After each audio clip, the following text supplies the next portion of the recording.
நவபாஷாணத்தில் வாராகி வியாதிகள் தீர, கெட்ட சக்திகள் நீங்க, கடன் நீங்க, தொழில் பெருக நவபாஷாண நீர், திருநீர், சந்தனம் வழங்கப்படும். செவ்வாய், வெள்ளி, சனி, ஞாயிறு ஆகிய நாட்களில் அருள்வாக்கு சொல்லப்படும். வாராகி அம்மனின் அருளால் அனைத்து பிரச்சனைகளும் தீர்க்கப்படும். தொடர்புக்கு 7397533373.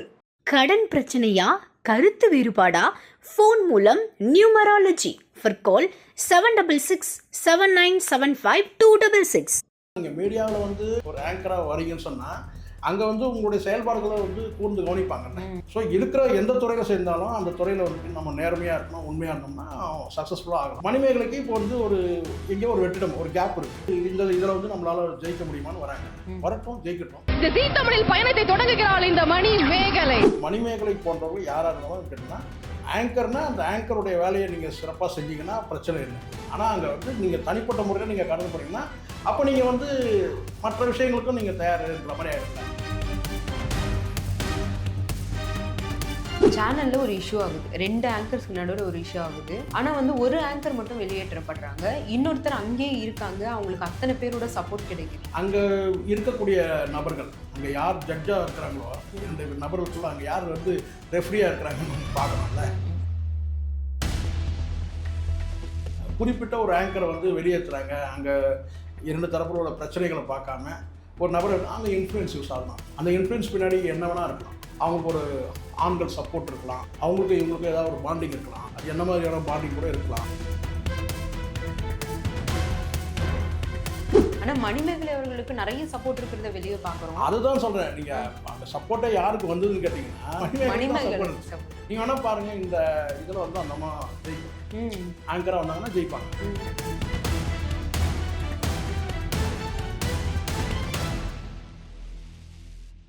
நேற்று வந்து ஜீ தமிழில் வெளியாக இருக்க ஒரு ப்ரோமோ தான் இப்போ வரைக்கும் பேசு பொருளாக இருக்குது. குறிப்பாக வந்து விஜய் டிவியில் பெரிய இஷ்யூவான மணிமேகலை அவங்க வந்து இப்போ ஜீ தமிழில் வந்து ஆங்கராக அறிமுகப்படுத்தப்பட்டிருக்காங்க. அந்த விஷயத்தை எப்படி பார்க்குறீங்க?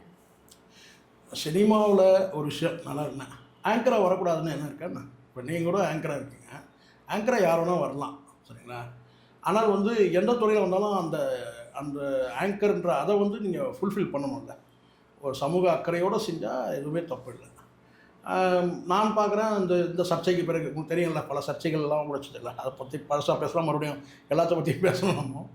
பட் எனக்கு தெரியும்னு கேட்டிங்கன்னா வந்து இன்றைக்கி வந்து ஊடகங்கள் வந்து நல்ல ஆங்கர்கள் வந்து தேவை தான். விஷயம் இப்போ சினிமாவை பற்றிய கேள்விகள் கேட்கும்போது அதை பற்றி அப்டேஷன் இருக்கிறவங்க பண்ணால் நல்லது தான், சரிங்களா? அதே சமயத்தில் நான் சொல்கிறேன், இன்னொன்று சொல்கிறேன் உங்களுக்கு, சினிமாவில் வந்து பாதுகாப்புன்றது குறைவு, பெண்களுக்கு குறைவு. ஆனால் அதே சின்னத்திரையில் அதுக்கப்புறம் இந்த ஊடகங்கள் மீடியாக்களில் வந்து ஒரு ஆங்கராக வர்றதோ, அது சினிமா மீடியாவாக இருக்கட்டும், அது வந்து பொலிட்டிக்கல் இதுவாக இருக்கட்டும், ஸோ இந்த மாதிரியான வந்து சேனல்களில் வந்து வேலை செஞ்சுருக்குன்னா பாதுகாப்பு பெண்களுக்கு. ஒருத்தர் 2 பேரும் அதை தாண்டி புகார் கொடுத்தவங்களாம் இருக்கிறாங்க, நான் இல்லைன்னு சொல்ல. அது அந்த ஒரு சில விஷயங்களுக்கு நான் அந்த விதிவிலக்கு நான் அதுக்குள்ளே போகிறேன். பொதுவாக சினிமாவை காட்ட சின்னத்திரை நடிகர்களே பல நடிகைகள் சொல்கிறாங்களே, எங்களுக்கு வந்து சின்னத்திரை பாதுகாப்பாக இருக்குது, அங்கெல்லாம் ஒரு ஃபேமிலியாக இருக்கிறாங்க, ஒரு குடும்ப பாங்கான ஒரு சீரியலில் போயிட்டு அங்கே எல்லாருமே ஒரு ஃபேமிலியாகவே ஆகிடுறோம், நாங்கள் அங்கே ஒரு பாதுகாப்பு இருக்குது, காலையில் முடிச்சுட்டு சாயந்தரம் வீட்டுக்கு போயிடலாம். இங்கே வந்து சினிமாவில் ஷூட்டிங்னு கேட்டால் அங்கே பாதுகாப்பற்ற சூழல் இருக்குன்றாங்க. அது மாதிரி கேட்டால் இங்கே மீடியாவும் அப்படி தானே, நீங்கள் காலையில் வந்துட்டு சாயந்தரம் போயிடலாம். இது நீங்கள் என்ன கேள்வி கேட்க வந்தீங்களோ அதுக்கான விளக்கம் நான் சொல்ல கேட்டேன்னா, மணிமேகலை போன்றவர்கள் யாராக இருந்தாலும் கேட்டிங்கன்னா, ஆங்கர்னால் அந்த ஆங்கருடைய வேலையை நீங்கள் சிறப்பாக செஞ்சீங்கன்னா பிரச்சனை இல்லை. அதுக்கான நீங்கள் அப்டேஷனில் போயிடணும், அதுக்கான தேடுதல், அதுக்கான கேள்விகள். இப்போ நீங்கள் எடுத்துங்க, இப்போ நீங்கள் சொல்லுங்கள், ஷகிலா வந்து யார்? இப்போ ஆங்கர் தானே அவங்க, கவர்ச்சி நடிகை நீங்கள் சொல்லுவீங்க. அதை தாண்டி இன்னும் பலரும் கூட பல விதமாக சொல்லுவாங்க, ஆபாச நடிகை அப்படின்னு சொல்லிட்டு. ஆனால் இன்றைக்கி அந்த அம்மா வந்து ஒரு சேனலில் வந்து இன்றைக்கி அவங்க ஓன் சேனல் கிடையாது தான், ஆனால் அவங்க வந்து ஒரு ஆங்கராக தானே இருக்கிறாங்க. எத்தனை பேர் ஆளுமைகளை கூப்பிட்டு வச்சு அவங்க கேள்வி கேட்குறாங்க. ஸோ இருக்கிற எந்த துறையில் சேர்ந்தாலும் அந்த துறையில் வந்துட்டு நம்ம நேர்மையாக இருக்கணும், உண்மையாக இருந்தோம்னா சக்ஸஸ்ஃபுல்லாக ஆகலாம். மணிமேகலைக்கு இப்போ வந்து எங்கேயோ ஒரு வெற்றிடம், ஒரு கேப் இருக்குது. அப்போ அவங்க வந்து இந்த இதில் வந்து நம்மளால ஜெயிக்க முடியுமான்னு வராங்க. வரட்டும், ஜெயிக்கட்டும். சார், ஆனால் ஒரு சேனலில் ஒரு இஷ்யூ ஆகுது, 2 ஆங்கர்ஸ்க்கு நடுவில் ஒரு இஷ்யூ ஆகுது. ஆனால் வந்து ஒரு ஆங்கர் மட்டும் வெளியேற்றப்படுறாங்க, இன்னொருத்தர் அங்கேயே இருக்காங்க, அவங்களுக்கு அத்தனை பேரோட சப்போர்ட் கிடைக்குது. அது எப்படி நடக்குதுன்னு பேக்கில் நீங்கள் பார்க்குறீங்க? அதுதான் நான் சொல்கிறேன்னே. அங்கே வந்து பார்த்தீங்கன்னா அங்கே இருக்கக்கூடிய நபர்கள், அங்கே யார் ஜட்ஜாக இருக்கிறாங்களோ 2 நபர்களுக்குள்ள அங்கே யார் வந்து ரெஃப்ரியாக இருக்கிறாங்கன்னு நம்ம பார்க்கணும்ல. 2 பிளேயர்களுக்குள்ளே ஏதாவது பிரச்சனைனா அங்கே ரெஃப்ரியாக இருக்கிறவங்க யாருன்னு பார்க்கணும். ஸோ அங்கே நான் பார்த்த வரைக்கும் என்னென்னா வந்து குறிப்பிட்ட ஒரு ஆங்கரை வந்து வெளியேற்றுறாங்க. அங்கே 2 தரப்புகளோட பிரச்சனைகளை பார்க்காம ஒரு நபர் அங்கே இன்ஃப்ளூயன்ஸ் யூஸ் ஆகணும் அர்த்தம். அந்த இன்ஃப்ளூயன்ஸ் பின்னாடி என்ன வேணால் இருக்கலாம். நான் யாரையும் கொச்சைப்படுத்தணுன்ற நோக்கம் இல்லை. அந்த இன்ஃப்ளூயன்ஸுக்கு பின்னாடி வந்து யாராவது வந்து அங்கே வந்து அவங்களுக்கு ஒரு ஆண்கள் சப்போர்ட் இருக்கலாம், அவங்களுக்கு இவங்களுக்கு ஏதாவது ஒரு பாண்டிங் இருக்கலாம், அது என்ன மாதிரியான பாண்டிங் கூட இருக்கலாம். அப்படி இருக்கும்போது அங்கே வந்து நியாயம் இவங்க தரப்பு சரியாக தப்பான்னா பார்க்க மாட்டாங்க. அவங்க ஒருத்தர் இவங்களை நீங்கள் எலிமினேட் பண்ணுங்க, அப்படிதான் போகும். அவங்கள ஒரு பெரிய இடத்துல வச்சுட்டு அவங்களுக்கு எதிராக யாராக இருந்தாலும் கேட்டேன். அவங்களுடைய பாண்டிங் அங்கே இருக்குல்ல, அவங்களுடைய அங்கே வந்து பார்த்தா அவங்களுக்குள்ள இன்ஃப்ளூயன்ஸிங்க எப்படிப்பட்ட இன்ஃப்ளூயன்ஸ் இருக்குன்னு பார்க்கணும். அங்கே உள்ள சப்போர்ட் பண்ணுறாங்கன்னா எதுக்காக சப்போர்ட் பண்ணுறாங்க, இவங்களுக்கு நியாயத்தை பார்க்காம ஒரு தரப்பில் மட்டும் சப்போர்ட் பண்ணுறாங்கன்னா அந்த மாதிரியான விஷயங்கள் இருக்க தானே செய்யுது. நான் சொல்கிறதுக்கு என்ன, நீங்கள் மீடியாவில் வந்து நீங்கள் வந்து ஒரு ஆங்கராக வரீங்கன்னு சொன்னால் அங்கே வந்து உங்களுடைய செயல்பாடுகளை வந்து கூர்ந்து கவனிப்பாங்கல்ல. ஆடியன்ஸ்க்கு ஒரு பார்வை இருக்குது. நீங்கள் ஏன்னா ஆடியன்ஸை முட்டாளன்னு சொன்னாங்க. இப்போ நான் சேகுவரா பேசுகிறாருன்னா அங்கே சரியாக பேசுகிறா தப்பாக பேசுகிறாங்க, நேரம் அந்த காணொலி பார்க்குறவங்களாம் தெரியாதா? அவங்களாம் முட்டாளா? தெரியும். அதே மாதிரி நீங்கள் உங்களுடைய பார்வைன்னு ஒன்று இருக்குல்ல, உங்களுடைய செயல்பாடுகள் எல்லாத்தையும் அவங்க பார்ப்பாங்கல்ல. எவ்வளோ எளிதாக நீங்கள் வந்து ஒரு டபுள் மீனிங்கை வந்து நீங்கள் வந்து கடந்து போகிறீங்க, இதெல்லாம் ஒரு பார்வை இருக்க தானே செய்யுது. ஒரே ஒரு சின்ன விஷயமா உங்களுக்கு தெரியும் நினைக்கிறேன். மலேசியா வாசுதேவன் வந்து ஒரு ப்ரோக்ராமில் கருணாஸோட அவங்க மனைவி இருக்காங்கல்ல, அவங்கள வந்து ஏதோ வந்து பாடி ஷேவிங் பண்ணுற மாதிரி ஒரு வார்த்தை விட்டுருவார். மலேசியா வாசுதேவன் தெரியல, மலேசியா பிரபலமான பாடகர். அவர் வந்து கருணாஸ் அவங்க மனைவியை வந்து ஏதோ ஒரு பாடி ஷேவிங் பண்ணுறார். ரொம்ப முன்னாடி நடந்தது நான் சொல்கிறேன், ஒரு 15 வருஷம் இருக்குன்னு நினைக்கிறேன், அப்படியே 10 வருஷத்துக்கு முன்னாடி இருக்கு. அப்போ வந்து சடனாக அவங்களுக்கு கோவம் வந்து ரியல் அது கட்டினா சடனாக அவங்களுக்கு வந்து அந்த கோவம் வந்துடும். அது பாடி ஷேவிங் ஏதோ பண்ணுவார். அப்போ வந்து அவங்களுக்கு உடனே கோவம் வந்து அப்போவே அங்கேயே ரியாக்ட் பண்ணுவாங்க. என்ன பண்ணாங்க? ஏதோ அவர் உருவை கடி பண்ணிடுவார்.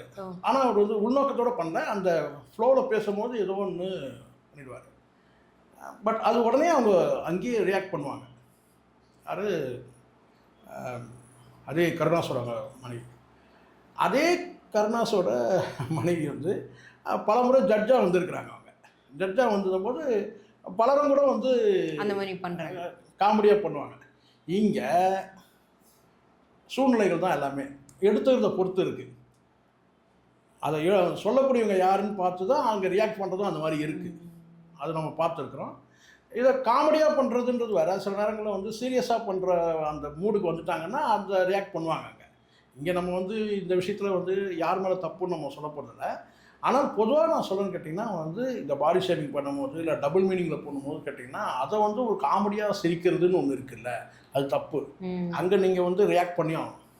கருணாஸோட மனைவி வந்து அங்கே வந்து மலேசியா வாசுதேவனா அங்கே உடனே அவங்க ரியாக்ட் பண்ணுவாங்க. நீங்கள் இந்த மாதிரி இன்சல்ட் பண்ணீங்க ஏதோ வார்த்தைகள் சொல்லுவாங்க, அவர் உடனே அங்கே வந்து அப்பாலஜி கேட்குற மாதிரி இருக்கும். ஸோ அது கரெக்டுன்ற நான் அது கடந்து போகிறதுன்னு ஒன்று இருக்குல்ல. அது வந்து பார்த்தீங்கன்னா நீங்கள் என்ன ரியாலிட்டி ஷோவாக இருக்கட்டும் இல்லை வந்து பார்த்தீங்கன்னா அது வேறு வந்து எது வேணா இருக்கட்டும், ஆனால் அங்கே வந்து நீங்கள் தனிப்பட்ட முறையில் நீங்கள் கடந்து போனீங்கன்னா அப்போ நீங்கள் வந்து மற்ற விஷயங்களுக்கும் நீங்கள் தயார்ன்ற மாதிரி ஆகிடும்ல. அப்படி தான் இந்த ஆங்கர்கள் வெளியேற்றப்பட்டதை நான் அப்படி தான் நான் பார்க்குறேன். பொதுவாக 2 ஆங்கர் இருக்கிறாங்க, ஒரு ஆங்கர் வந்து அங்கே நியாயம்லாம் பார்க்காம ஒரு ஆங்கருக்கு சப்போர்ட்டாக பார்க்குறாங்கன்னு சொன்னால் அப்போ அவங்களுக்கு இன்ஃப்ளூயன்ஸ் அங்கே எதுவும் ஒன்று இருக்குன்னு. ஆனால் மணிமேகலை அவர்களுக்கு நிறைய சப்போர்ட் இருக்கிறத வெளியே பார்க்குறோம். அதுதான் சொல்கிறேன். நீங்கள் அந்த சப்போர்ட்டை யாருக்கு வந்ததுன்னு கேட்டிங்கன்னா அவுட் சைட் நான் சொல்கிறதுக்கு ஆடியன்ஸ் கேட்டிங்கன்னா மணிமேகலை சப்போர்ட். நீங்கள் வேணால் பாருங்கள், இந்த இதில் வந்து அந்த அம்மா ஜெயிக்கும், ஆங்கராக வந்தாங்கன்னா ஜெயிப்பாங்க. அவங்களுடைய விஷயங்களை நீங்கள் எப்படி பார்க்குறீங்க வெளியிலேருந்து? இல்லை, நான் பார்த்த வரைக்கும் வந்து எல்லாமே நான் நிறைய ஷோ பார்த்துருக்குறேன், நல்லாயிருக்கும். அதனால தான் அந்த நம்பிக்கையில் தான் நான் சொல்கிறேன். என்னன்னு கேட்டிங்கன்னா நான் அந்த டைமில் நான் வந்து பார்த்தீங்கன்னா 2 தரப்பில் நான் பார்க்கும்போது அந்த யுத்தம் நடக்கும்போது யுத்தம் தான் சொன்னேன். அதை கிட்டத்தட்ட அப்படி தான் மீடியாவில் பெரிய பேசும் பொருளாச்சுல்ல. அப்போ நான் பார்க்கும்போது கேட்டால் உண்மையாக நான் மணிமேகலை சைடில் தான் நான் இருந்தேன். அந்த வியூஸ் சொல்கிறேன். என் வியூ அப்படி தான் இருந்தது. உங்களுக்கு பார்க்கும்போதே அதுதான் பார்க்கும்போது நியாயமா அப்படி இருந்துச்சு. ஆனால் அதுக்கப்புறம் வந்து கேட்டால் அங்கே நடந்த விஷயங்கள் உங்களுக்கு தெரியும்ல. ஸோ அதனால் ஆனால் எனக்கு நான் சொல்கிறேன்னு கேட்டால் அவங்க வந்து ஒரு ஆங்கராக வந்தாலும் நிற்பாங்கன்னு தான் நான் ஸ்டாண்ட் பண்ண முடியும். அவங்களுக்கு அந்த திறமை இருக்கு. நிச்சயமாக இருக்குது. நிறைய விஷயங்களையும் நீ கேட்டு தெரிஞ்சுக்கிட்டோம் அப்படின்னு நினைக்கிறேன் சார். உங்களுடைய நேரத்துக்கு ரொம்ப நன்றி. நன்றி. நவபாஷானத்தில் வாராகி வியாதிகள் தீர, கெட்ட சக்திகள் நீங்க, கடன் நீங்க, தொழில் பெருக நவபாஷான நீர், திருநீர், சந்தனம் வழங்கப்படும். செவ்வாய், வெள்ளி, சனி, ஞாயிறு ஆகிய நாட்களில் அருள்வாக்கு சொல்லப்படும். வாராகி அம்மனின் அருளால் அனைத்து பிரச்சனைகளும் தீர்க்கப்படும். தொடர்புக்கு 7397333373. கடன் பிரச்சனையா, கருத்து வேறுபாடா, ஃபோன் மூலம் நியூமராலஜி. For call 766 7975 266.